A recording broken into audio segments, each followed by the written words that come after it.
কাটা মুকুটের বাগান করা আমার কাছে খুবই ইজি মনে হয়, কারণ এটার খুব একটা যত্ন করতে হয় না। প্রায় অনেক দিন পর পর একটু পানি দিলেই হয়।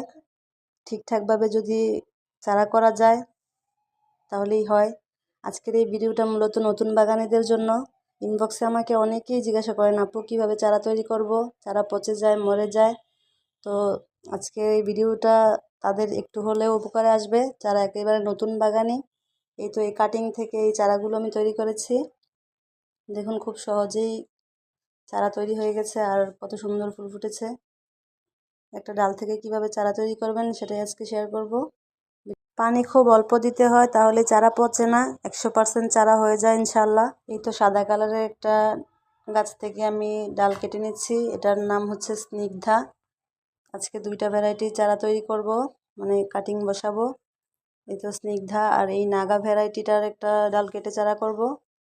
এটার অবশ্য অনেকগুলো চারা বসানো আছে, আজকে আবার আরেকটা বসাচ্ছি। 2টা ডাল কেটে নিচ্ছি। তারপরে এই 2টা ডালে আমি ছত্রাকনাশক হিসেবে ম্যানসার পাউডার লাগিয়ে নিচ্ছি। এই যে এটার নাম হচ্ছে ম্যানসার, যে কোনো সারের দোকানে পেয়ে যাবেন, 120 থেকে 150 টাকা নিবে প্রাইস। এটা লাগিয়ে নিয়ে তারপরে আমি 1 টাইম গ্লাসে কিছু শুকনা গোবর আর নদীর সাদা বালি, আর আপনারা চাইলে ভার্মি কম্পোস্টও দিতে পারেন, একটু ম্যানসার পাউডার মিক্স করে কাপ ভর্তি করে নিয়েছি।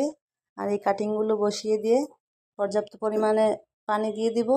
আজকে যে পানি দিয়েছি তারপরে 3-4 দিন পর পর আবার পানি দিব। মানে প্রথম দিন একটু বেশি পানি দিতে হয়, তারপরে 3-4 দিন 5 দিন পর পরে মিডিয়া বুঝে তারপরে পানি দিতে হয়। এরপরে এটা ছায়াযুক্ত আলো বাতাস আসে এরকম স্থানে রেখে দিব, এরপরে রোদে রেখে দিব। পানি খুব অল্প দিব, 1 মাসের মধ্যেই শেকড় আসবে।